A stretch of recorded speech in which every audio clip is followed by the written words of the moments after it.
Hello, welcome to Sean Matthews, The Real Deal.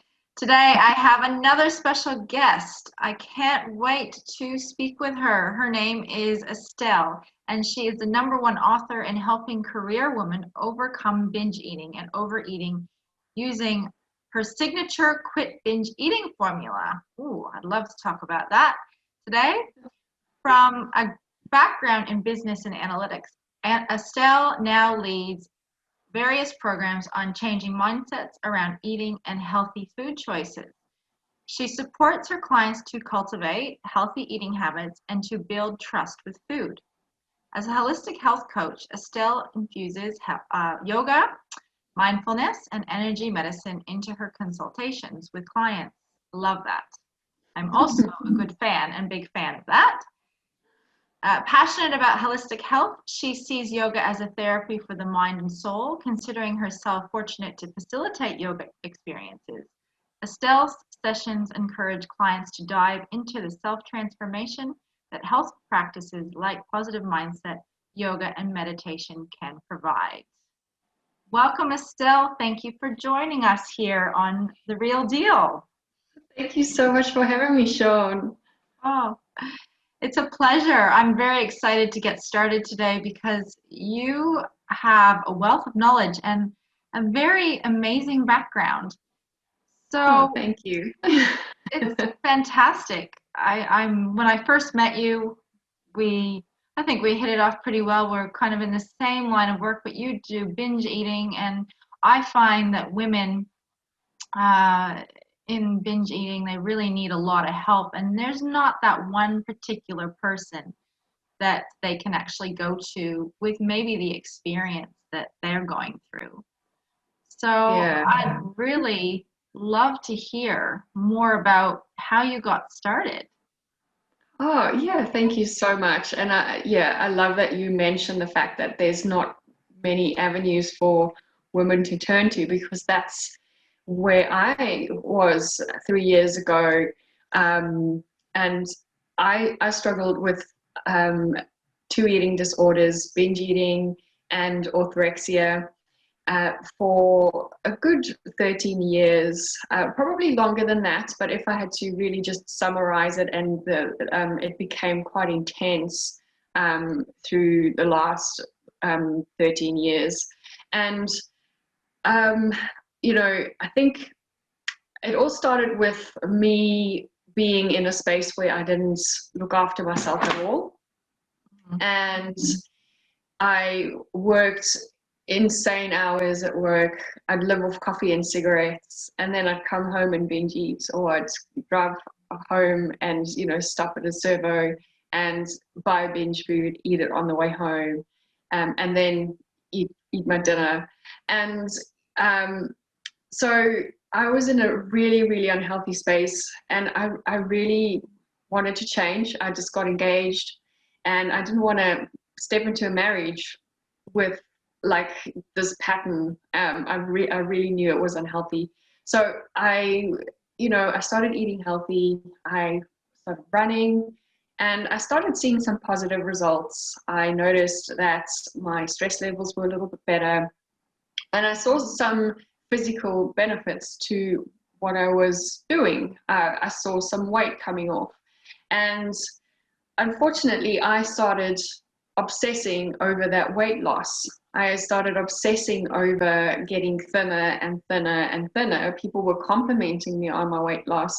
And so I thought, I tied my worth into being thin. So I kept chasing this dream of being thin. So I ate healthier and I exercised more.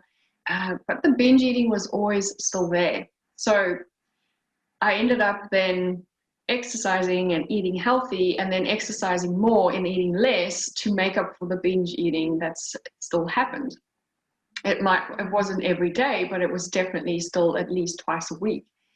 And so I really struggled with that for many, many years, up and down. I tried absolutely all sorts of things to try and let go of this habit. And I really felt that food was to blame here, So I'd cut out all sorts of foods, you know, the usual suspects like we normally do when we, you know, see what's out there in the media. It's usually like sugars and carbohydrates, dairy.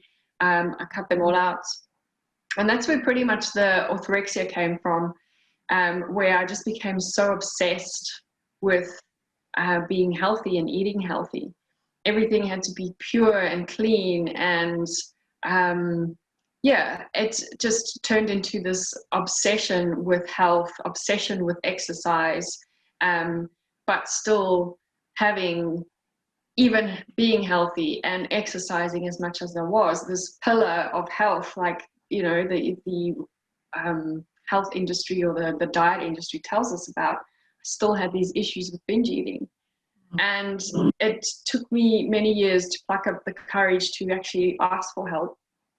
And, you know, I did ask help in certain in certain ways or in certain avenues, but, you know, the help I was looking for wasn't with the right people. So I asked a macro coach for help, and then, you know, I was fine for the first week, and then I still binged ate, and she's like, well, you just have to be more disciplined. And, you know, and I was like, oh, well, you know, okay, I'll be more disciplined, and okay, I'll just cut out more stuff. So I had a couple of those kind of things. I saw counselors and psychologists, and they said to me, well, you don't look like you have a binge eating problem. Like, you don't look like the usual binge eater. And so that was discounted as well. So it took me many years to find the right kind of help. And when I did, that's when I kind of knew that I wanted to help other women find that help and find it a lot sooner and a lot faster than I did with my struggles for 13 years. That's amazing. I love that. And you just gave me chills when you were saying that, because so many women out there, they think binge eating, maybe tell me if I'm wrong or if you agree with this, but you said that people would say to you, or even counselors and coaches would say to you that, oh, you don't look like a binge eater, because maybe people think that overweight people would be binge eating instead of the thin people that are binge eating. So Yeah. it wasn't all physical, was it? It was maybe mental or emotional. Yeah, definitely. And also, you know, what they didn't see was the amount of exercise I was doing to undo what I was eating. You know, I'd run on average 60 to 100 kilometers a week. Oh, And wow. I'd run to the gym, work out for 2 hours, and then run home. Like, Wow. so so people don't see that, you know, Yeah, they yeah. just see what they, you know, what's in front of them. So obviously these professionals, you know, in my ignorance as well, I didn't look for someone who specialized in that. I just went to see someone, you know, and maybe the right questions weren't asked. But yeah, you're right. A lot of people don't realize that many people who don't obviously appear to have an issue with binge eating or emotional eating do struggle with it. Yeah, definitely. And there's so many, as I can imagine, a lot of people out there that are struggling with binge eating and cannot ask for help. Would you Yes. find that there's a lot of people out there that have come to you now, but it's taken them a long time to actually ask for your support? You know, most of the women that I work with have struggled with this for 20, 30, 40 years. They're in their 50s, they're in their 60s, and they finally just want to be rid of this. And, you know, my clients, the most constant thing that they share with me during our process of working together is, Stell, I just am so grateful that I have a space to come and talk to someone without having judgments on this, and to have someone who understands this and who has actually been through that, who can guide me along the way. Yeah, oh, that's powerful in itself, isn't it? Actually having, you going through that experience yourself makes it more powerful than somebody that hasn't actually gone through that experience, because they might know all the knowledge and the academia, of everything that's behind it, like the book textwork stuff, Yeah. Yeah. book things and that knowledge. But if they haven't actually been through it, how are they going to help that person really get through day to day? Just like I think I heard you say something about the counselor or coach you were talking to said you just need to be more disciplined. Yeah. Yeah, that's great. But how do I do that, right? How do you do that? And it's to be honest, it's got nothing to do with discipline. It's got very much to do with our programming and how we've programmed ourselves to deal with the situation, and the programming comes from our beliefs. And, my programming come from, well, I'm being praised when I'm skinny. That was, in essence, throughout my whole life. Through being brought up, being skinny was praised by many adults in my life. And as I lost the weight during that last 13 years, that was the main compliment people were giving me is like, oh, you look so good. You've lost so much weight. So the belief I built was I'm only accepted and I only look good when I am skinny, and, I'll get more approval. My whole self-worth was programmed into being skinny and being in that space of, being accepted. Yeah, right. It's incredible that society actually puts that on all of us, that, if you're skinny, you're great. If you're obese or overweight, then you're not so good. No one ever really looks at the true person sitting in front of them or the true person that actually needs the help. So how do you help women overcome binge eating? Yeah, so this is such a good question because, and a lot of people expect, and a lot of people who are binge eaters have a very perfectionist mindset. So the first thing we need to do is break through that perfectionism of, I'm starting this journey. I'm not going to just be able to, today's day one, tomorrow it's going to be over, because that's how we kind of expect it to be. We expect to be perfect along the journey. And that's why having someone help you along this is so important, because there are times where you'll fall short. Something might happen. You might still fall back into, mindlessly eating or whatever the case is. And someone like me can then go, but yeah, you're going through X, Y, and Z. That's just part of your old programming. Let's rework that, So the first thing is to let go of the fact that, we need to let go of that bandwagon of either I'm binge eating or I'm not, perspective, or either I'm dieting or I'm not, and really start just, taking one step at a time. Like in recovery, it's always just about taking one small step every single day into getting that right.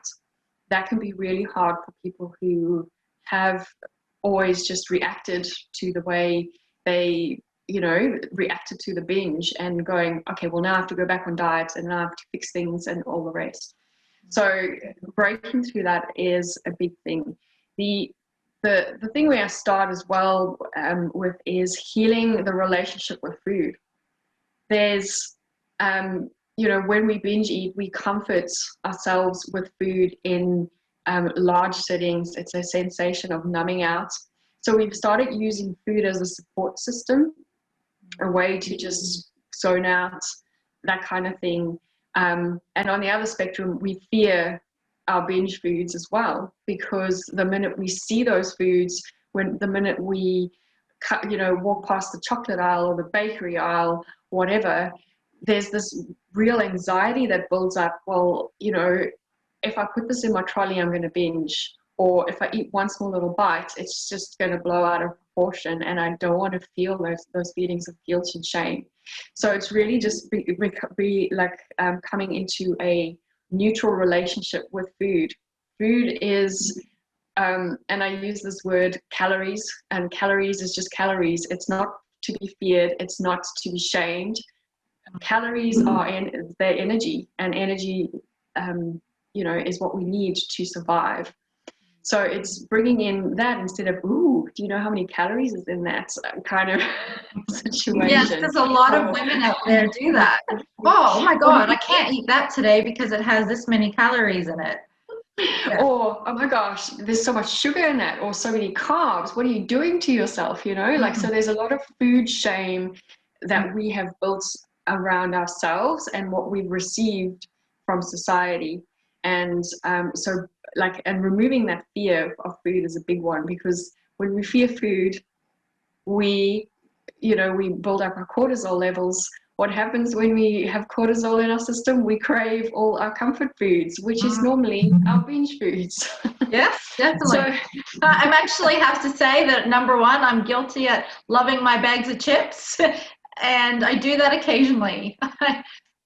that is absolutely fine. There's nothing wrong with that. And, you know, I think that's where there's so much judgment in society about, oh my gosh, how can you eat that? You know, and we call them the food police, basically, you know. And for many years, I was the food police about what other people were eating. So if I had to see you eating that bag of chips, I'd be like, oh my gosh, you know what you're doing to your arteries? Like, I think that, I wouldn't say it out loud, but that judgment would be there. And then if I had to eat the chips, I'd be like, oh my gosh, I'm just ruining this. I'm going to be like so fat tomorrow, whatever the case is.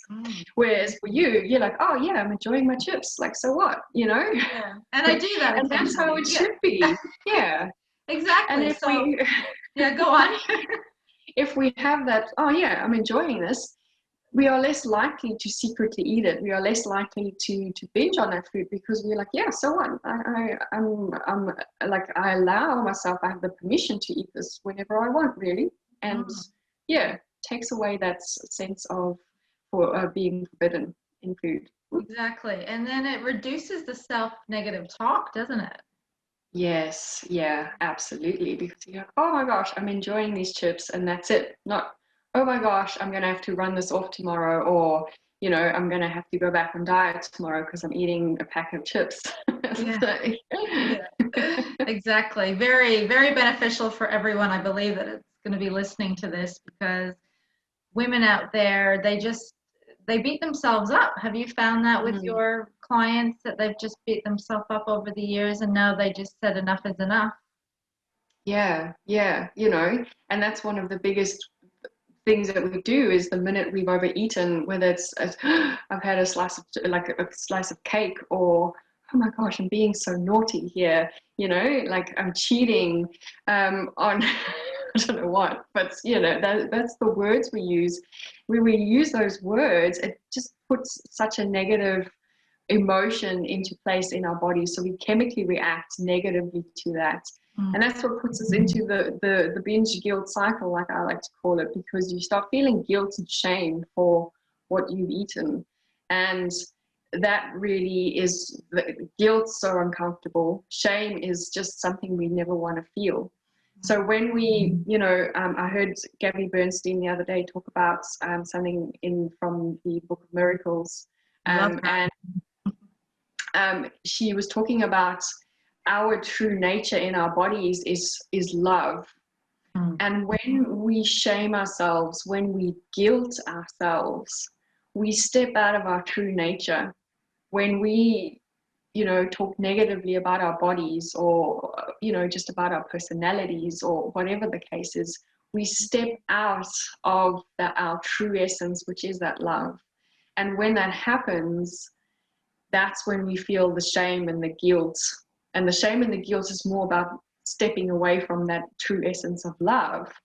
And that's just so painful for our soul that we need comfort in some way. And, you know, some people use food, other people use drugs, or, you know, scrolling through social media, or, you know, alcohol, whatever their vices are. In my case with women, it's food. And the food is there to distract ourselves just for a moment from what we are feeling. You know, the minute we eat those banned foods, we get adrenaline, we get dopamine, we get serotonin. It feels amazing. And that will last maybe a couple of minutes. And then we put ourselves back into the, well, you shouldn't have done that, stepping away from love again. And then it just viciously carries on and on and on. Yeah, vicious cycle, which is what. So now you have this signature eating, what is it called? A signature quit binge eating formula that you Yeah. talk your women through and support them. How does Yes. that work? Yep. So that is a step-by-step program where, like I mentioned before, we first heal the relationship with food. The first phase is called control over eating. And that's really not, you know, a lot of people feel like they're out of control with food. And what we achieve there is just the actual realizing that we don't need to control food. But also when we let go of that, we can start tuning into our bodies, what they need individually. So we heal that. We heal all that food police thoughts and the judgment we put on ourselves for eating or for past binges or whatever the case is. So that's quite a big step. And the thing is, we can't heal emotions until we feel safe with food.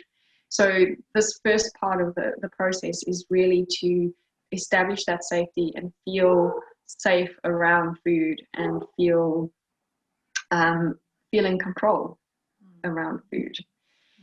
Then the next step is managing emotions and emotional wounds. So here it's really such a big step to actually go into, well, our eating behavior came from somewhere. It didn't just appear. So we learned it somewhere, or, somewhere along the line, whether it's childhood or early adulthood, or, whether it's in your 40s or 50s when you've learned this as a coping mechanism, it was caused by a wound somewhere along the line. And for us to not feel that wound, we put it aside and said, well, I'm just going to eat to feel better, or whatever our mind says to us in the time. It's like, I can't deal with that. I'm going to move on. So it's really identifying those wounds, healing them, and then also looking at the emotional healing that we need on a daily basis. We go through so many emotions every single day. And most of the time, chase the happy ones and we squash the negative ones. Very And yeah. And when we leave those negative ones there, the body holds on to it. It's like, well, what must I do with it? Instead of expressing it, and we have not expressed those emotions. And I'm talking about like anger, frustration, all these things that we shouldn't be expressing because, society says, well, you can't express those. So we have no idea how to express them in a healthy way. So we don't. And if we do that, if even stress, if you don't express your stress or you don't manage your stress, if you have that for a couple of days, you are going to have those sugar cravings and, food thoughts, as I call them, for your comfort foods, because your body is needing something to just, cope through what you're going through. So healing emotions is a big, big step. And then lastly, finding balance. So here it's where we are okay with eating chocolates. We are okay with eating a piece of cake and not feeling like we need to go run, or okay with having a glass of wine and not being shamed in that. And when we are in that space, we can actually have those foods without being triggered into overeating like a ton of it. So yeah, and that is a lot of mindset work, but also a lot of practicing in trusting ourselves around food. Wow, fantastic. That is a great process to go through. And doing it step by step is very simple for our listeners and our viewers. So thank you so much for sharing that. It was wonderful. And I wish we had more time, but we have to close. And the couple things I wanted to ask you, I'm going to put your website in the notes for anyone that wants to contact you. And you have a free resource, is that right, that I can pop in the notes? Yes, yes. So I have a 4 simple step process to stop emotional eating. And it highlights just the mistakes we often make when trying to stop emotional eatings, the Mm. mistakes I used to make and the mistakes I see out there, and then the steps you can take to start healing that process. I can't remember what else I put in there. Yeah. Yeah. But Oh, that's and you have free a to podcast, download. which I'll put in there too, if anyone's interested in listening to your podcast That's right. as My well. podcast is called Beyond Overeating by Wholesome Lifestyle Project. So definitely come and join us there. And I go through um, certain steps you can take, and also just the brain science and the reasons why we binge and use food for whatever reason. Mm, fantastic. I love that. And you've given so much value today. So thank you, Stell, for coming on The Real Deal and giving us all that information. We could talk for hours, but it's time to say goodbye. So thank you again for all your You're so information. welcome. Thank you so much for having me. We will speak to you soon. This is Sean Matthews with The Real Deal. Take care, everyone.